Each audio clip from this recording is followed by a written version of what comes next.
നമ്മൾ ഇന്നലെ പറഞ്ഞതുപോലെ തന്നെ രശ്മിന് ലാലേട്ടൻ യെല്ലോ കാർഡ് കൊടുത്തിരിക്കുകയാണ്. ജാസ്മിനെ മോശമായ രീതിയിൽ ഫിസിക്കൽ അസോൾട്ട് ചെയ്ത് നമ്മൾ എല്ലാവരും തന്നെ കണ്ടതാണ്. അതിന്റെ ഒരു ശിക്ഷാ നടപടിയുടെ ഭാഗമായിട്ടാണ് രശ്മിന് യെല്ലോ കാർഡ് കൊടുത്തിരിക്കുന്നത്. യെല്ലോ കാർഡ് മാത്രമല്ല 2 വീക്സ് നോമിനേഷനിലും രശ്മിൻ കാണും. അഭിഷേക് ശ്രീകുമാറിന് കൊടുത്ത അതേ ശിക്ഷ തന്നെയാണ് ഇപ്പോൾ രശ്മിനും കൊടുത്തിരിക്കുന്നത്. മോശമല്ലാത്ത ഒരു ശിക്ഷ തന്നെയാണ് രശ്മിന് കൊടുത്തിരിക്കുന്നത്. രശ്മി ചെയ്ത ആ ഒരു ശിക്ഷയ്ക്ക് പുറത്താക്കൽ നടപടിയൊന്നും സ്വീകരിക്കില്ല എന്ന് നമുക്ക് ഉറപ്പ് തന്നെയായിരുന്നു. കാരണം അത്ര വലിയൊരു ഫിസിക്കൽ അസോൾട്ട് അല്ല.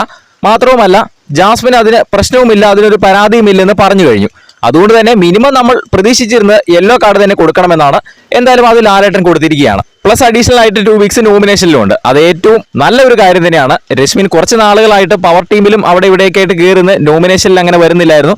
കഴിഞ്ഞ തവണയും ഒഴിവായി പോയി. ഇനി അടുത്ത തവണ എന്തായാലും നോമിനേഷനിൽ വരും. എന്തായാലും ജസ്റ്റിസ് സെർവ്ഡ് എന്ന് തന്നെ പറയാം. മികച്ച ഒരു ശിക്ഷ തന്നെയാണ് കൊടുത്തിരിക്കുന്നത്. എന്തായാലും കലക്കി കേട്ടോ. ലാലേട്ടൻ അവിടെ നിന്ന് ബാക്കി എല്ലാവരെയും പൊളിച്ചെടുക്കുന്നുണ്ട്. എന്തായാലും കൂടുതൽ ലൈവ് അപ്ഡേറ്റ്സിനായിട്ട് ചാനൽ ഒന്ന് സബ്സ്ക്രൈബ് ചെയ്യുക.